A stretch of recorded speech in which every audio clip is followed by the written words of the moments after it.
Digər bir üsul isə tənqiddir. Dostlar, bu da tənqid də insan ixlasını yoxlamaq üçün çox önəmli bir faktordur, bir test üsuludur.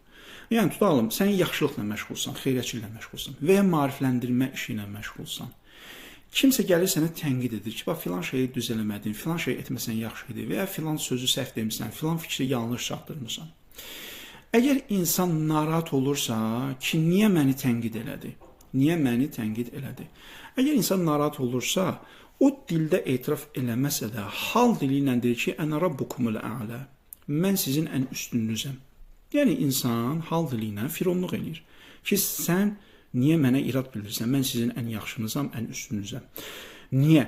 Çünki özünü ən yaxşı hesab etməyən, özünü günahsız hesab etməyən, özünü səhvsiz hesab etməyən bir insan heç vaxt tənqiddən narahat olmaz. Tənqid edəni özünə düşmən və çox pis biri qərar verməz, hesab etməz.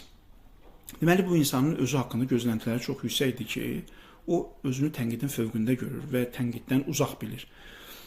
Çünki özünü tənqiddən uzaq bilən insan heç vaxt tənqiddən narahat olmaz. Əksinə, o nə edir? Həm özü, həm də digərlərinin o şəxsi barədə gözləntilərini düzgün tənzimləyər. Birinci, özü özünə təlqin edər ki, özü özünə izah edər ki, mənim özüm haqqında gözləntilərim yüksək olmamalıdır. Mən bir insanam, oxumuşam, biraz çox bilirəm digərlərindən, amma bilmədiyim şeylər də var. Ona görə səhv etməyim normaldır. Kimsə məndən səhv tutursa, kimsə məni tənqid edirsə, hətta ictimai tənqid edirsə, bu normal bir şeydir. Burada nə var ki? Yəni, mən özümü məsum hesab etmirəmsə, özümü səhv edə biləcək bir potensialda görürəmsə, niyə tənqiddən qorxmalıyam və ya niyə tənqiddən narahat olmalıyam?